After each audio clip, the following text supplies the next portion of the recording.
If you sell to everyone you sell to no one. So guys अगर आप हर किसी को बेचने को ट्राई कर रहे हो तो आप किसी को भी नहीं बेच पाओगे। ये मेरे से लिख के ले लो, ये मैं ही नहीं कहता, दुनिया के बड़े बड़े मार्केटर्स हैं वो यही कहते हैं। सो गाइस आपको अपनी एक टारगेटेड मार्केट पता होना बहुत जरूरी है। सो जैसे कि मैंने अमेज़न का भी एग्जांपल दिया था, अमेज़न जो भी आप देखते हो इतना बड़ा है, सब कुछ मिलता है, वो शुरू से ऐसा नहीं था। जो सबसे पहले बुक्स बेचते थे उनको एक प्रॉब्लम दिखी कि लोगों को बुक स्टोर तक जाना एक तो बहुत दूर होते हैं, फिर बुक ढूंढना जो उनको चाहिए बहुत मुश्किल टास्क था। तो इसलिए उन्होंने क्या करा, उन्होंने एक ऑनलाइन स्टोर बना दिया, सारी बुक्स लिस्ट कर दी, उसे लोग नॉर्मली सर्च कर सकते हैं, खरीद सकते हैं, वो सस्ते रेट पे भी मिलती है क्योंकि कोई दुकान का खर्चा नहीं, कुछ खर्चा नहीं। ओके, सो उनकी ये स्ट्रेटेजी थी, उनके काम करके फिर धीरे धीरे एक्सपेंड करा। ऐसे ही इसी को देखते हो गाइस आपको भी एक टारगेट मार्केट चुनना बहुत जरूरी है जिसके लिए आप पैशनेट हो या मे बी आप इंटरेस्टेड हो, आपको टारगेट मार्केट अच्छी लगती है। सो बेसिकली 3 कैटेगरीज होती हैं, हेल्थ, वेल्थ और रिलेशनशिप। तो आपको इनमें से एक कैटेगरी सबसे पहले चुननी चाहिए कि जिसमें आपको इंटरेस्ट है। मे बी आपको हेल्थ में इंटरेस्ट हो सकता है कि आप एक हेल्थ इंथुजियास्ट हो,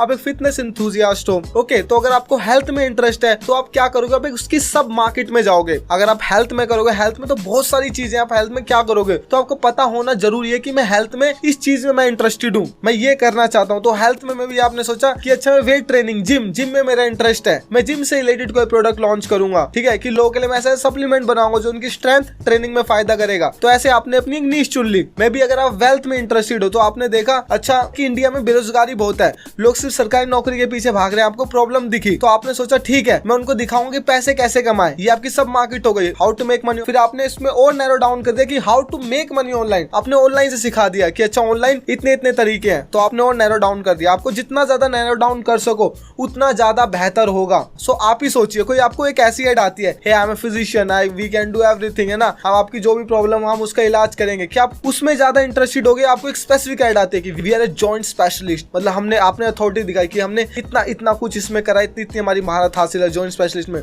तो जब भी आपको जॉइंट का पेन होगा आप किसके पास जाओगे, जो हर चीज में स्पेशलिस्ट थे या जो पर्टिकुलर चीज में स्पेशलिस्ट है, आप उन्हीं के पास जाओगे पर्टिकुलर चीज में स्पेशलिस्ट थे। वो ऐसे लोग चार्ज भी ज्यादा करते हैं, आप चार्ज भी ज्यादा कर पाओगे, आप पर्टिकुलर चीज में स्पेशलिस्ट हो गए। तो आपको नैरो डाउन करना बहुत जरूरी है। पहले तो कंपटीशन बहुत ज्यादा होगा, अगर आप सबसे भिड़ोगे तो समझ रहे हो आप सबसे भिड़ रहे, तो अगर आप सबको बेचोगे तो आप किसी को नहीं बेच पाओगे। सबसे पहले तो ये दिक्कत है क्योंकि आपका मैसेज ही क्लियर नहीं होगा। जैसे कि मैंने बताया, जो फिजिशियन सबको बेचने को ट्राई कर रहा है कि जो जॉइंट वाले भी आ जाए, हर कोई आ जाए, उससे कोई कनेक्ट नहीं करेगा, किसी को नहीं बेच पाएगा वो। लेकिन जो पर्टिकुलरली जॉइंट वाले को कर रहा है, उस पे जो सीरियसली जॉइंट इशू वाले लोग होंगे वो उसी के पास जाएंगे, ना कि जनरल फिजिशियन के पास। तो आपको ये चीज ध्यान में रखना बहुत जरूरी कि आपकी एक निश आपके सामने क्लियर हो जिसके लिए आप पैशनेट हो, मे बी इंटरेस्टेड हो उसमें, ठीक है। आपको नैरो डाउन कर लो, एक कैटेगरी चुनो सबसे पहले, तीनों में से हेल्थ, रिलेशनशिप, ठीक है। आपने देखा अच्छा रिलेशनशिप में लोग इंडिया में गर्ल्स को अप्रोच करने में बहुत दिक्कत होती है, आपने और इसको नैरो डाउन कर दिया कि ये दिल्ली में लोगों को ज्यादा इश्यू होती है, मैं दिल्ली में लोगों को समझता हूँ, तो मैं इनके लिए एक प्रोडक्ट बना रहा हूँ, कोर्स बना रहा हूँ जिनसे इनको हेल्प हो पाएगी। तो ऐसे आपने नैरो डाउन कर दिया, दिल्ली में मार्केट करा और आपका ये कोर्स बहुत चल सकता है क्योंकि एक सीरियस प्रॉब्लम थी। आपको एक प्रॉब्लम सॉल्वर बनना पड़ेगा अगर आपको एक बिजनेसमैन, अच्छा मार्केटर बनना है, क्योंकि आप एक अच्छी मार्केटिंग के साथ आप एक खराब प्रोडक्ट बहुत ज्यादा टाइम तक नहीं बेच पाओगे। स्टार्टिंग में तो बेच लोगे, आपकी मार्केटिंग अच्छी होगी, आपको एड्स बनानी आती है,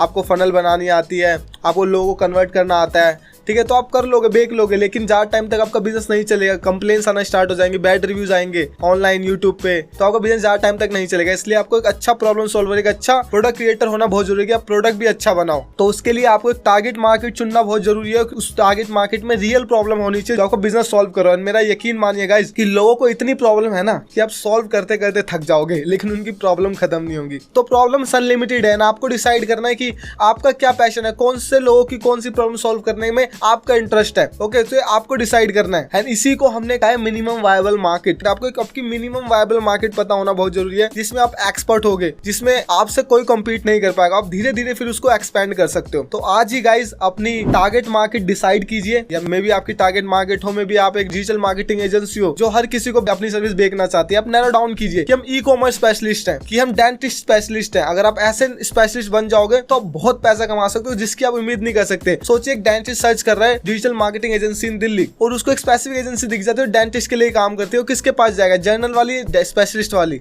आप ही सोचिए, स्पेशलिस्ट होने बहुत फायदा, आप कंपटीशन से बिल्कुल हटके, रेड ओशन से बिल्कुल हटके आप अपने लिए एक नया ब्लू ओशन क्रिएट कर लेते हो। तो यही फायदा है 2021 में। आप ऐसे ही जाके जनरली सबको नहीं बेच सकते कि अच्छा मैं एक फिजिशियन बनूंगा जो सबके लिए काम करूंगा। फिजिशियन तो बहुत सारे हो गए, अगर आप ऐसे पहले 20 साल पहले करते, 30 साल पहले करते तो फिजिशियन कम थे, ठीक है, तो आपका काम चल जाता। लेकिन अभी ऐसा नहीं है, तो सबको बेचने में कोई फायदा नहीं है। पर्टिकुलर लोगों को बेचो, इससे आप मार्केट से अलग स्टैंड आउट करोगे और बहुत जल्दी आपको सक्सेस मिल जाएगी। सो आई होप गाइस इस वीडियो के बाद अपनी टारगेट मार्केट डिसाइड करोगे और मे बी आपका पहले से कोई प्रोडक्ट सर्विस कुछ भी है तो आप उसको रीडिफाइन करो। अच्छा, आप जैसे कि मैंने बोला 3 कैटेगरीज होती है, आप उनमें सबसे पहले देखो अच्छा मैं यहाँ पे काम करता हूँ, मैं हेल्थ में हूँ, ठीक है। वो डिसाइड करने के बाद अपनी सब मार्केट देखो, अच्छा वेल्थ में मैं यहाँ मैं अकाउंटेंट हूँ, आप एक जर्नल अकाउंटेंट हो सकते हो, लेकिन आप एक सोचो कि मैं स्पेसिफिक जो ऑनलाइन काम करते हैं मैं उनके लिए अकाउंटिंग का काम करूंगा, उनको टारगेट करूंगा, वो मेरी टारगेटेड ऑडियंस है। सोचिए आप किस लेवल पे उनके लिए एड बना सकते हो। ये एड में भी आपके लिए काम आता है ना कि आप एक उनके लिए स्पेसिफिक एड बना सकते हो। सोचिए जो नॉर्मल अकाउंटेंट की उनको एड दिख रही होगी और एक स्पेसिफिक जो ऑनलाइन ई कॉमर्स वाले को स्पेसिफिकली ये बोलते हैं कि we are specialist for online e commerce, our accounting services are specialist for e commerce stores.